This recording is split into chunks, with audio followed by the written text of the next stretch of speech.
dyslexia. I wrote it down wrong. 651.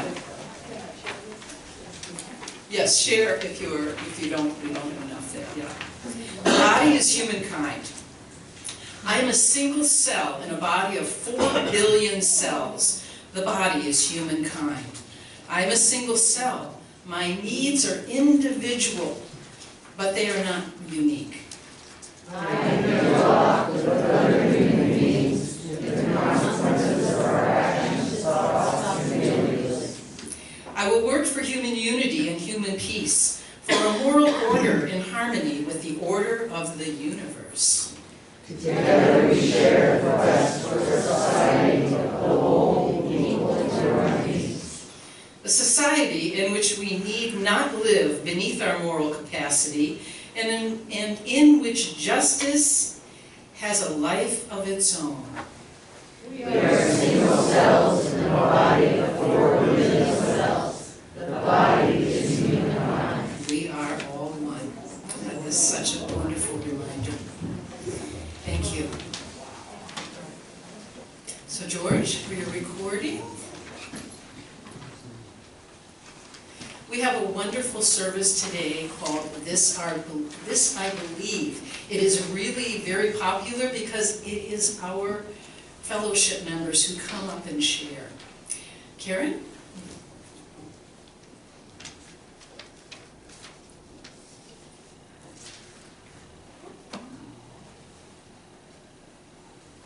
It has been my pleasure for the last several years to put together 2 or 3 Sundays a year, sorry. I'm still a little foggy, folks. Bear with me. Where we invite people from our group, they can be members or non-members, to come up and spend about 5 minutes talking about what they personally believe and how each one of us interprets that phrase. There was a wonderful man, Walt Stanton, who many of you remember, who started this program several years ago when Jim and I were first members, about almost 6 years ago. And then he passed away about 3 years ago. Huh? Several years ago. Yeah, and so I kind of inherited the role. So we had 4 people prepared to speak today. Mary James and Lynn Hughes are both here. Then Randall was going to put together a slide presentation of his art, his photographs. And unfortunately that doesn't match up somehow with our system. So if people want to see his photos, you have your laptop, yeah, I've got right? it with me. Yeah. I can talk for a second, but it's fine to do. Well, we would like you to do that so that maybe you could prep us for those pictures. Because then you can come and see them after the show. And like Cothren said, Don Gardner was all prepared for this morning and went to do a repair on his roof and did not change his shoes into appropriate shoes for a roof. And he knows that he did that because he told me yesterday that was a stupid thing on his part to do. But nonetheless, there are no broken bones. There are just bruises. And so when he and I spoke yesterday morning, he said, I have a heating pad on one side and an ice pack on the other. And if I'm not there tomorrow, you will know why. So I bring you his regrets, and we will get him the next time we do this, because he already has written, of course. And we will begin with Lynn. Yes, Lynn. Lynn Hughes.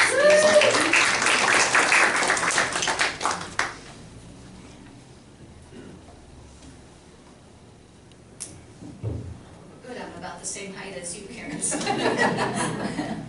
Short people rule. Yeah, that's right. So I was born and raised in Michigan, the only state where you can show where you live by pointing on your hand. I was brought up in the Methodist Church, although as a teen I became quite disillusioned and went with friends to try out different churches. I initially failed confirmation class because I didn't want to memorize Bible verses. For a while I was a Jesus freak because I thought he was a pretty cool dude. Early on, my father and older brother instilled in me a love of nature. we often wandered through the woods of northern Michigan on what they called two tracks. So they were basically two tracks in the dirt with usually grass or vegetation in between. I think out here you call them Jeep trails, but yeah. So we would watch the seasonal changes in the trees, which are quite beautiful in Michigan, and look for wildlife such as deer, bears, raccoons, and the elk that they actually imported from Montana. Through these wanderings, I came to see the divine harmony between nature and humanity and developed a respect for all of life. Excuse me. And came to believe we should treat all living creatures with compassion and empathy, including our fellow humans. I began to believe that planet Earth is our mother with her creations, the plants and the animals that live here, interacting and shaping each other. A couple examples of my own interactions with animals, and I have many, but I didn't want to go on forever.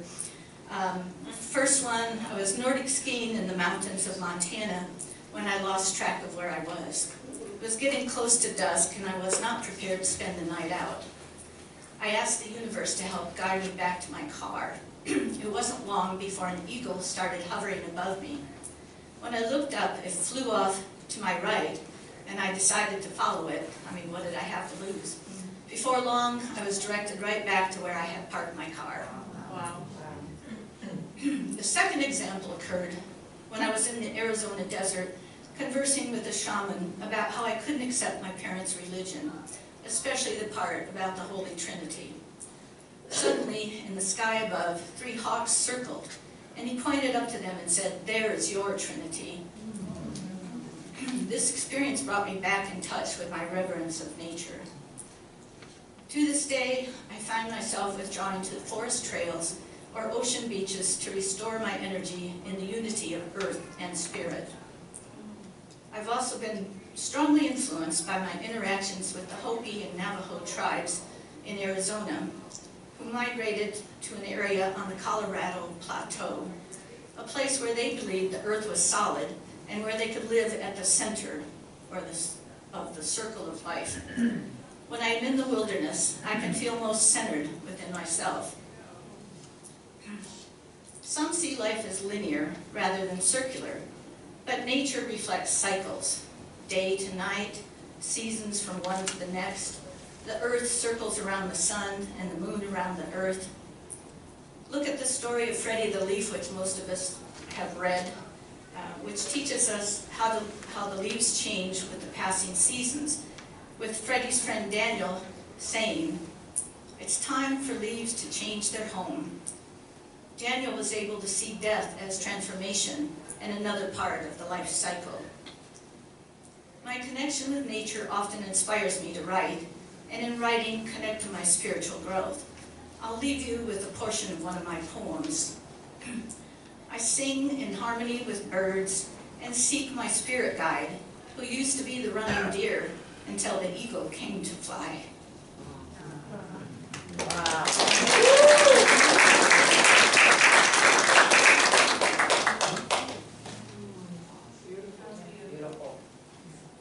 That's the kind of rich entertainment we get when we ask ourselves to speak about what is important in our lives. Lynn, that was gorgeous, and I wish I had an eagle pointing me back to my car. Maybe I will be gifted someday. Mary James is our next speaker. Mary, would you like to come forward?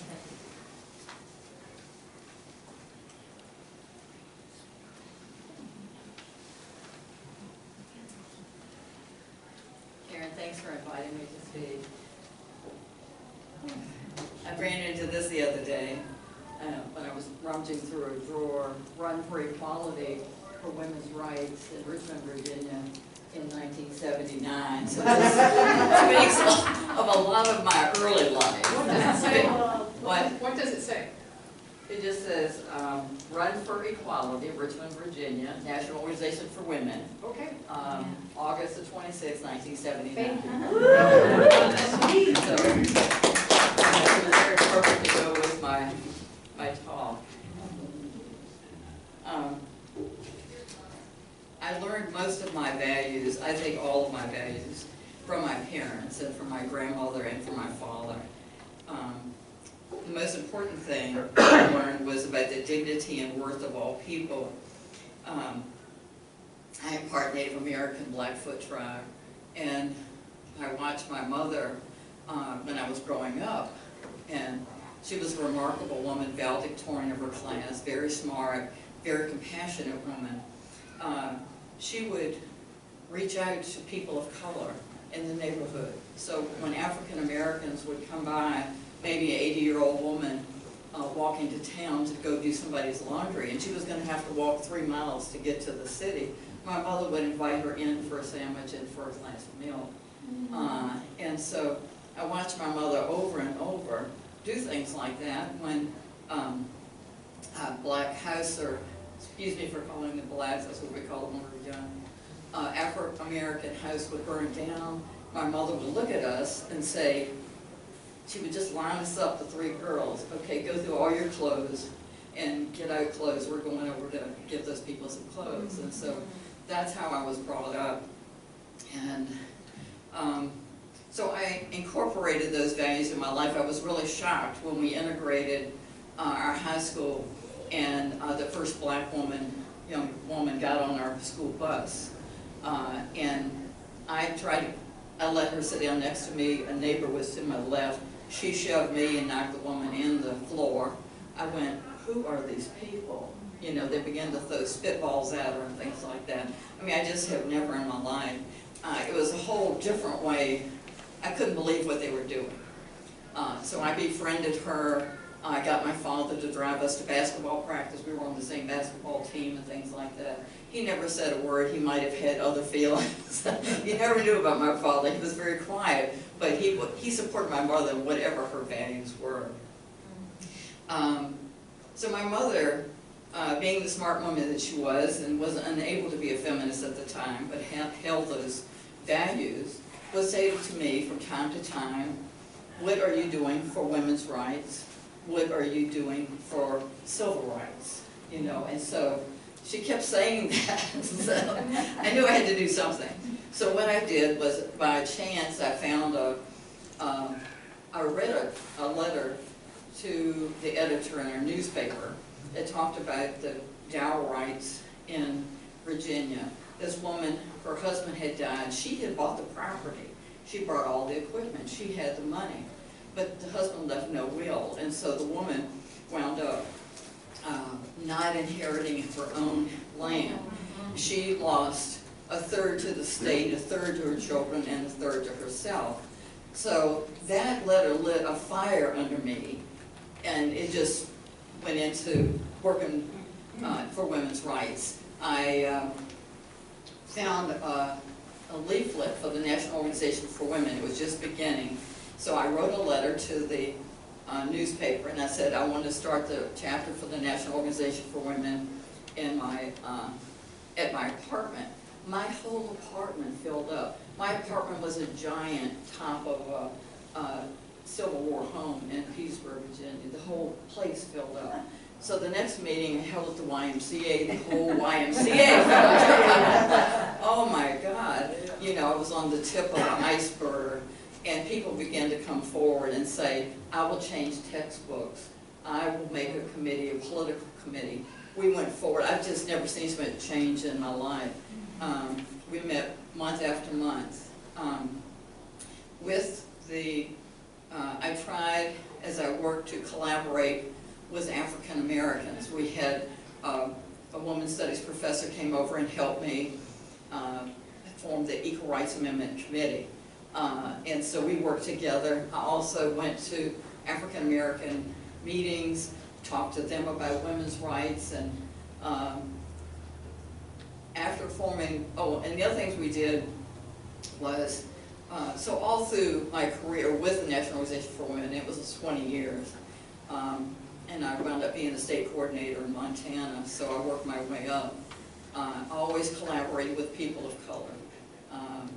So I would get professors from Native American colleges to speak to us. And it was a real learning and growing experience. The one professor brought her quilt, her star quilt, And so she was just trying to show what they valued, you know, how they worked together in community to make these quilts and what it meant to them. But people were raising their hands saying, well, how much are you selling it for? It's worth at least $800. Oh, I was so embarrassed, you know. It was obvious we were not communicating.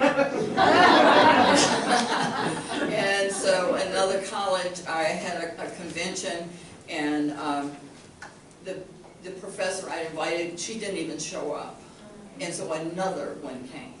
And she just gave them a lecture about, you know, how mostly genocide talk, you know, how hard it had been for Native American people and things like that.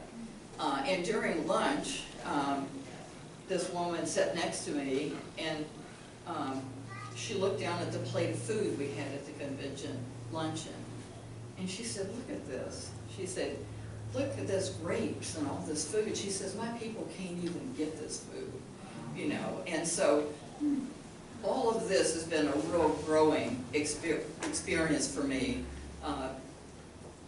trying to carry my mother's values forward for civil rights and for women's rights.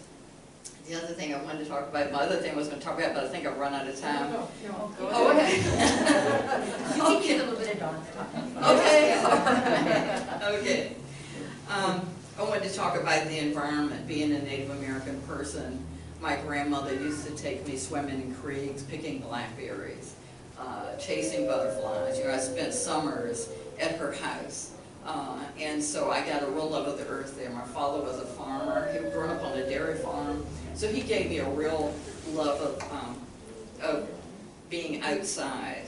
And so what I did was I became a landscape photographer. And my father always had a camera in his hand. He was always taking pictures. And so that got me to do that too. He role modeled. He was kind of a quiet man, but he loved the out of doors. And so I always had a camera in my hand, whatever backpack I took wherever I went, Montana. You know, we were always out there fly fishing, hiking, doing something. Anyway, Pat and I have visited over 100 national parks in the United States. I've photographed all of them. We had a website called Mini Travels. And we sold photographs and stories to international websites. We sold stories, and we were a photojournalism team. We sold them to Cascade East Magazine, Ben Magazine, Sun River Magazine, a lot of places. I've tried to show people through pictures what the earth means to me. And I'm very proud of when Dunlap Tires started their very first website. They bought a lot of my photographs because I had pictures of Delicate Arch, Denali, the Alligator Highway, places. They wanted somebody who had pictures of all around the United States, and I did. And so they bought my photographs off my website for their first website. I also joined the PhotoZone Gallery in Eugene to display my photographs, and I did that for 5 years there. And gave, you know, and I've donated a lot of my work to Family Resource Center in Bend and things like that. So in conclusion, I wanted to say that here as a Unitarian, we all share these same values, and I feel right at home here.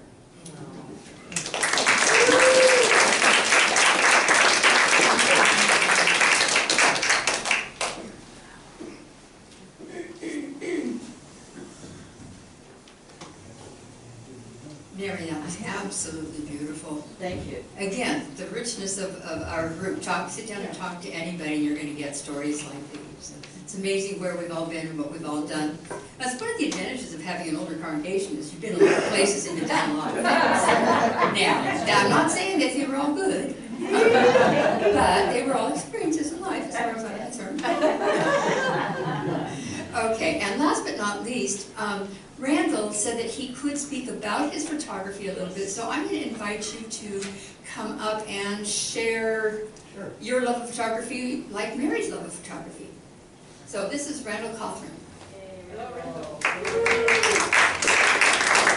Hi, I'm Randall. I'm so pleased that you all have adopted us.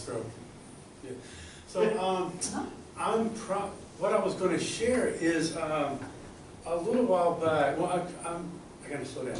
I thought about what my personality type is. Think of Mr. Kimball on Green Acres. Well, you know, they believe him. Well, maybe there's not believe him. He's just. I was raised in North Carolina as a Southern Baptist. I didn't know what Woolworths was till I was 30. Born and raised in Greensboro, Woolworths is where the whole civil rights movement started, and nobody in my family spoke of it. It didn't even exist. And I think that's weird to have to find out.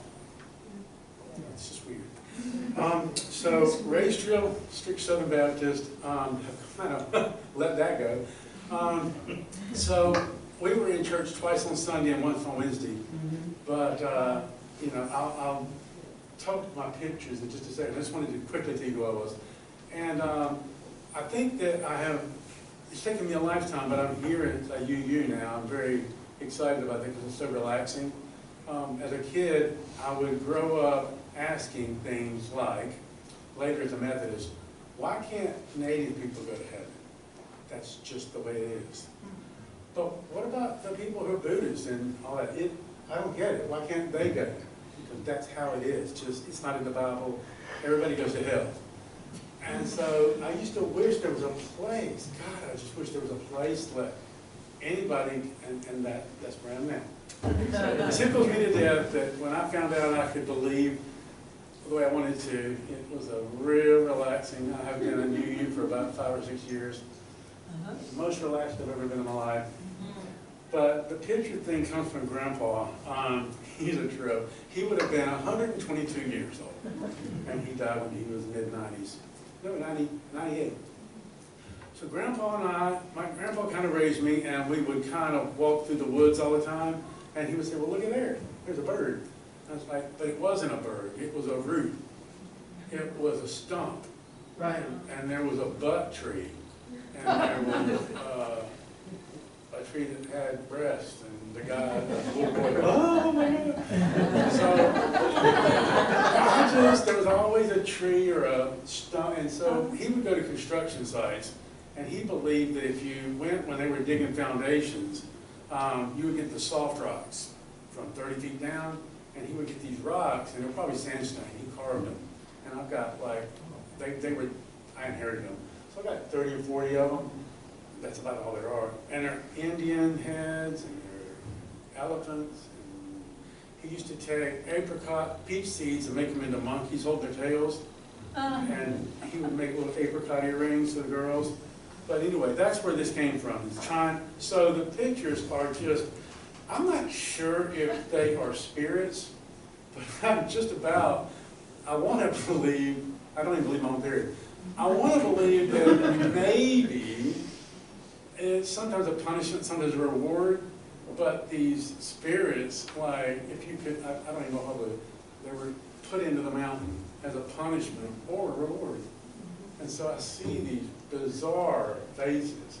And now that I find when I look for it, I see it a lot. And I got real serious about it in Moab area about 2 years ago. And so it was just there, and I just started snapping a million photographs. And I've got one of a lady that's laying out in the sun with headphones on, and there's like, I've got hundreds of them, and I was only going to do about 60. But I've got my laptop after the service. If anybody wants to look, I'd love to show you. It's a blast. But my son said, you know, Dad, if you magnify something enough, you can see, you know, a squirrel or something. Okay. But I typically don't have to zoom. I sometimes zoom, but I just see them. And I found there's actually a term for it. I don't know if I can say it. Paraladia. It's actually a word where for me personally, this is a face. 2 hours in a So I was an electrician, still am. If you flip it upside down, it just makes me mad. Because, you know, some commercial jobs, they come upside down like that, and it doesn't have a face anymore. It's not okay. So, I would say that the spiritual angle of this is slow down a little. Like when you're hiking or enjoying nature, you can either treat it like a treadmill and look straight down at your feet and get it done as fast as you can. But I really look, I think I see in 180. And I'm really not just, they're not just happening. I look for them. I want to see it. And it's there. And I'm telling you, you'd be shocked at how obvious it is. It's like, I know 1,000 people have walked by this cliff and never saw it. But one looks like Teddy Roosevelt. It's just amazing how easy it is to see them. But I'm sure most people don't. And the other cool thing is, if you're doing this 30 feet away at a different angle, it's not there. So, what I really believe is that it's good to be able to believe what you want in this group. That's like-minded people. Yeah.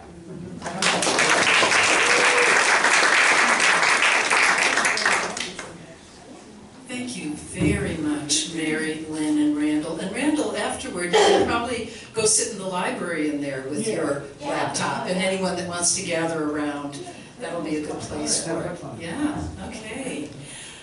For a couple of minutes now, just close your eyes as Jeff plays our meditation music, thinking of your own unique story, what you believe.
Gently into the room, and thank you, Jeff, very much.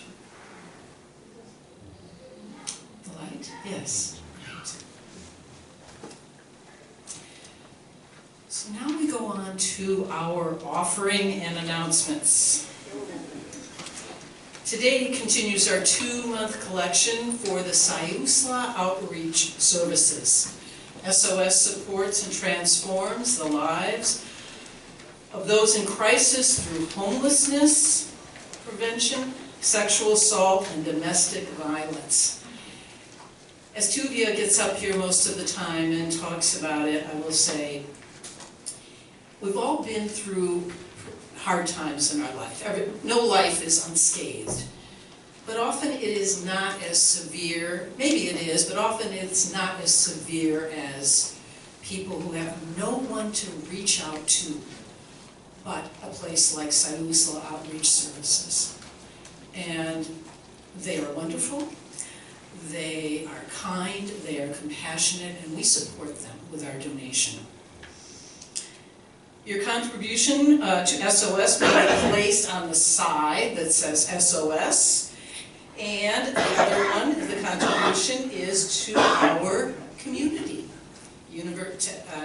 Florence Universalist, right, that's where we are today, okay.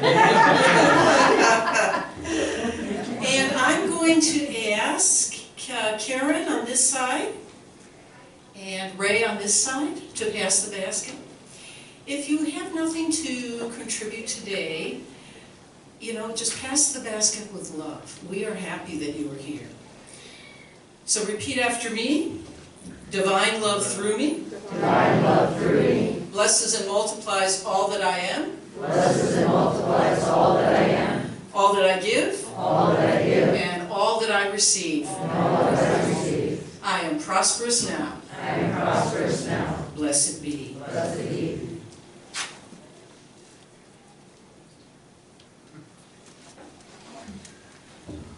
Are there any announcements? This is also the time for announcements. Okay, good line up here. I see 2 people, 3 people. Oh, Sally. I have an announcement. Thank you. Oh, no, thank you. I have 2 announcements this morning. One is you'll notice that there is a holiday tree over here with no decorations on it yet. But there is a tub full of decorations on the floor next to it. So anybody who would like to participate is invited to help get the new tree decorated after the service is over.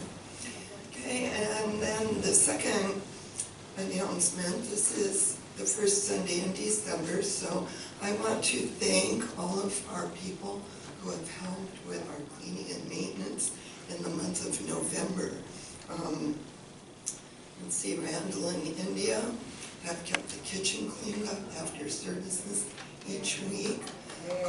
Colin has kept our bathrooms clean for us. And we said that it was easy peasy. So, let's see, Brooke's been doing the vacuuming. I've been cleaning the floors in the other room. Renee's been keeping the front of the building swept and clean outside. And George and Dawn have been getting rid of the trash for us. So thank you. Let's give all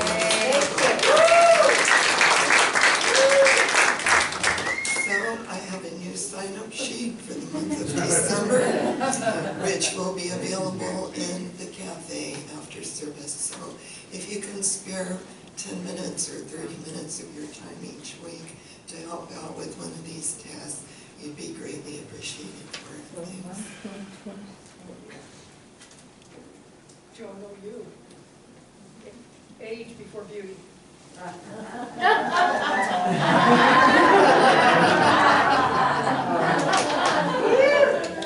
I don't mind. So 2 things. One is December 25th. It is a Sunday. We will be having a service, okay? And it's a holiday service. There's not going to be a sermon, there's not going to be all of that stuff. We're going to have a potluck. And we invite you to join us. Doors will open at 9:30. We'll convene with some beautiful music from Jeff. We'll have some readings. We'll light the chalice, and then we'll go eat. We'll come back in here and we'll eat, okay? We invite you to bring, if you have a story or a poem, or maybe you have a memory that you'd like to share of one of your best, or maybe the most challenging time that you've had in your past at this time of the year. So this is not just Christmas, this is Hanukkah, this is Kwanzaa, this is any kind that you have celebrated over the past. Come be with us, share your stories, and let us know what that is. So that's first. Number 2 is, on that basis, how many of you here think you might join us for this potluck December 25th? I'm just going to take a show of hands so we know how many places to sit. Oh, we're not. 1, 2, 3, 4, 5, 6, 7, 8, 9, 10, 11, 12, 13, 14, 15, 16, 17, so maybe 20. How many in here are vegans? We got 1. How many vegetarians? 2 vegans? 2 vegans. And a couple of vegetarians? Okay, good, good, good. So we make sure we'll have some vegan food as well, right? All right, I'm almost done. Let's see. So one other thing, I want to can I just share quickly this, I believe? Yes. Don Gardner. He's not here. But this is what I believe about Don Gardner. He believes in kindness. He believes in giving back exponentially that is unbelievable. I remember the days when this fellowship was filled to the brim and we needed to go find more chairs. He was the one in the back getting out the ugly black folding chairs because somebody needed a place to sit. He was the one that met and greeted people as they came in. He and his partner brought food almost every single week. This is a man who devotes his life to service. This, I believe, is Don Gardner. And when we get a chance to hear his side of the story, remember the truth. This is a man who is fabulous. So we miss you, Don. We can't wait to hear your story, and this, I believe. Thank you.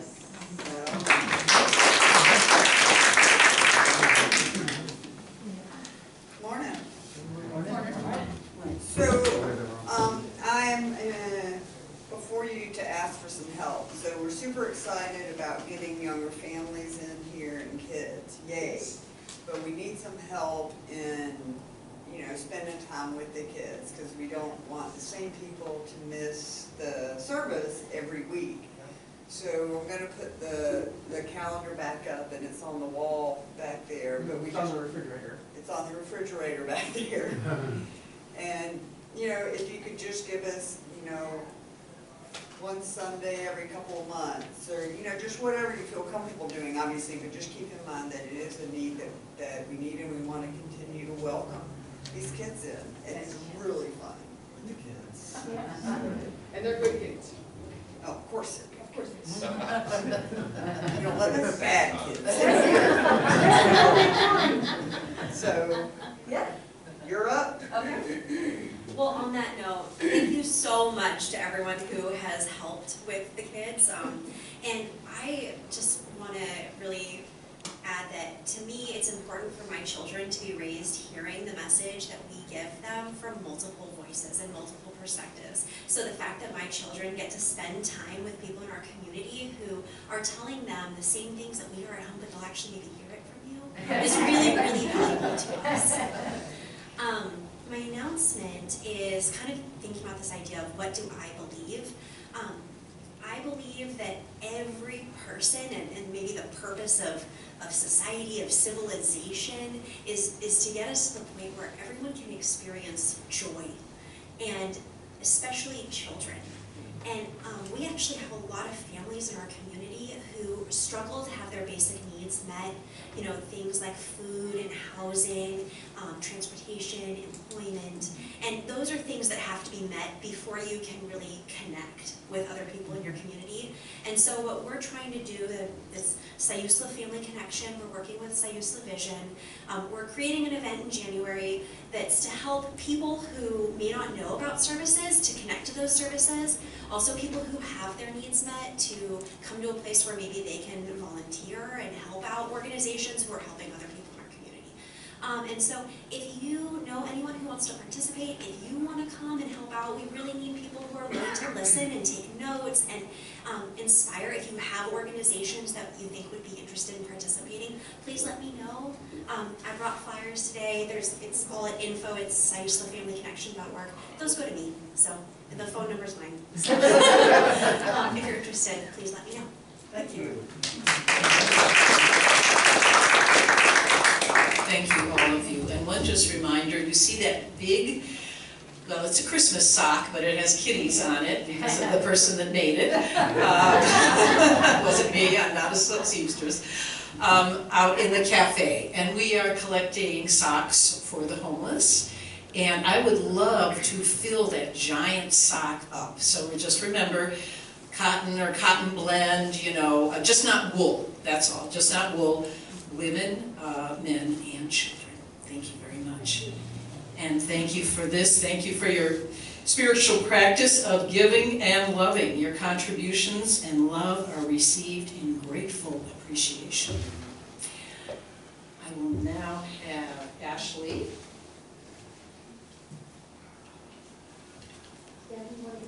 Extinguish the chalice. Yes, and you can open the door and the children can. Just in time, just to get the kids. Okay. Be ye lamps unto yourselves, Be your own confidence. Hold to the truth within yourselves as to the only lamp. Until we are together again, be strong, be well, be true, and be loving. So here are our kids. Wonderful.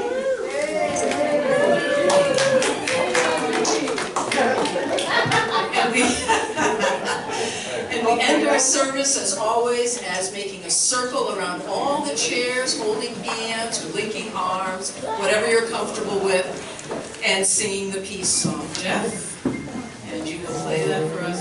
Thank you, everyone.